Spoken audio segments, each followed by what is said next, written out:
লঞ্চের বাতাসটা এত বেশি পাওয়ারফুল যে মানে হাঁটা কঠিন বারান্দায়, এত বাতাস। নদী তো পানিতে পুরা টইটুম্বুর হয়ে আছে, যে পানি বেড়েছে।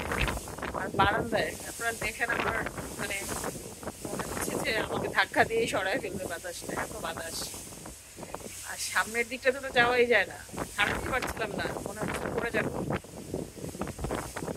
যাই হোক, কিন্তু এর মধ্যে আবার রোদও আছে, আর একটু আরামে যেতে পারছি, কারণ হচ্ছে সকালবেলাটাতেও সাড়ে সাতটা আটটার পরে সময় গত 1-2 মাস ধরে অনেক বাজে রকমের একটা গরম লাগে।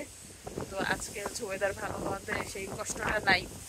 আবার আরেকটা সুবিধা হচ্ছে, নর্মালি 6টার সময় যে লঞ্চটাতে যাই সেই লঞ্চটাতে বোধহয় কোনো প্রবলেম হয়েছে, তো আজকে একটা বড় লঞ্চ দেয়া আছে। তো 6টায় যে ছোট লঞ্চটাতে যাই সাধারণত, তো ওটাতে গেলে ওটাতে ভালো মানে কেবিন বা ফার্স্ট ক্লাস এগুলো নাই, একটু ছোট ছোট সব কিছুই, মানে লঞ্চটাই ছোট। কিন্তু এই লঞ্চটা আবার অনেক বড়। কিন্তু আগামী সপ্তাহ থেকে শুনছি যে সে আবার সেই ছোট লঞ্চটাই 6টা থেকে ছাড়বে। আজকে কিন্তু অনেক বড় লঞ্চে আছি, ভালো লাগছে আজকে লঞ্চটাতে, দেখতে পাচ্ছেন আপনারা পেছনে।